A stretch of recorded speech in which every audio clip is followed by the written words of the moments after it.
الحمد لله ذي الجلال والإكرام شارع الحلال والحرام الذي أنعمنا بحلائل النعم وهدانا سبل السلام.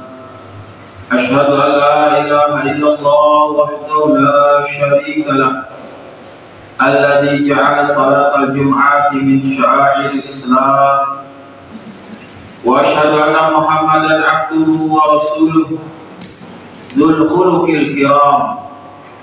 اللهم صل وسلم وبارك على سيدنا محمد المبعوث رحمة للأنام وعلى آله وأصحابه الذين يتبعون شريعته بالكمال والتمام. صلاة وسلام دائمين متلازمين إلى دار الدوام. أما بعد فيا عباد الله أوصيكم جميعا ونفسي بتقوى الله فقد فاز المتقون. أوصيكم وإياي بتقوى الله فإن التقوى أفضل زياد لاستعداد يوم المعاد، حيث قال الله تعالى في كتابه العزيز بعد أعوذ بالله من الشيطان الرجيم بسم الله الرحمن الرحيم وما تفعل من خير يعلمه الله وتزودوا فإن خير الزاد التقوى واتقون يا أولي الألباب.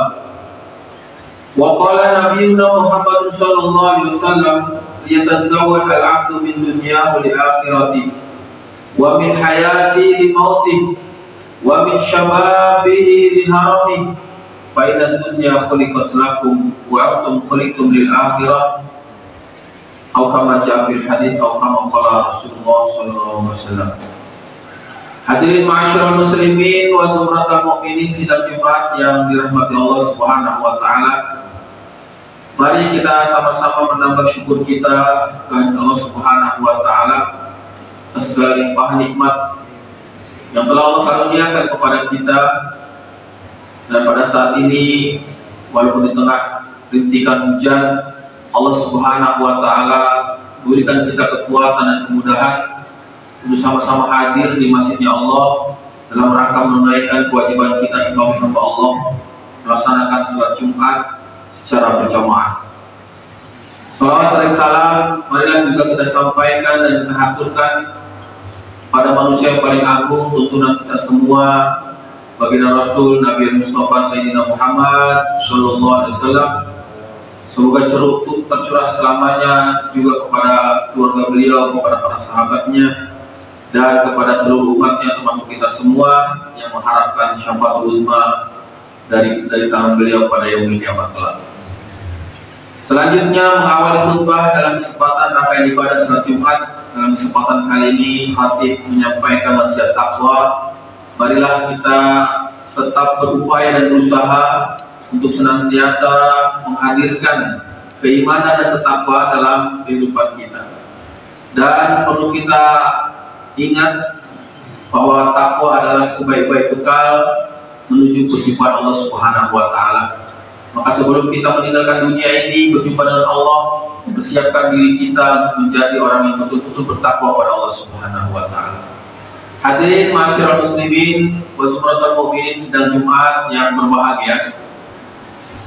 Ketika kita berbicara tentang asal kejadian dan penciptaan manusia, maka kita akan dapati bahwa Allah menciptakan manusia dalam sebaik-baiknya bentuk. Dan manusia diciptakan oleh Allah memiliki kelebihan dan keutamaan dibandingkan makhluk-makhluk Allah yang lain. Hal mana telah Allah sebutkan dalam Al-Quran, surat Al-Isra ayat 70. Allah SWT berfirman, walaqad karramna bani Adam.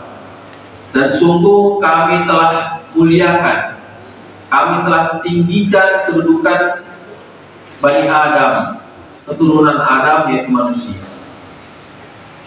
Hal ini secara dan senada dengan surat Yasin ayat 4 di mana Allah Subhanahu wa taala berfirman, laqad khalaqnal insana fi ahsani taqwim. Sungguh kami telah ciptakan manusia dalam sebaik-baik bentuk. Ayat-ayat tersebut para ulama menjelaskan bahwa Untuk mengetahui kelebihan dan keutamaan manusia, kita membandingkannya dengan makhluk Allah yang lain, bukan antar manusia. Dan kelebihan serta keutamaan manusia dibanding makhluk Allah yang lain juga telah ditegaskan oleh Rasulullah SAW dalam sebuah hadis, sebagaimana dikutip oleh Al-Imam Nawawi Al-Baghdadi dalam kitabnya Nasrul Ibad, di mana Rasulullah SAW bersabda, arba'atu jawahira fi jismi ibni Adam.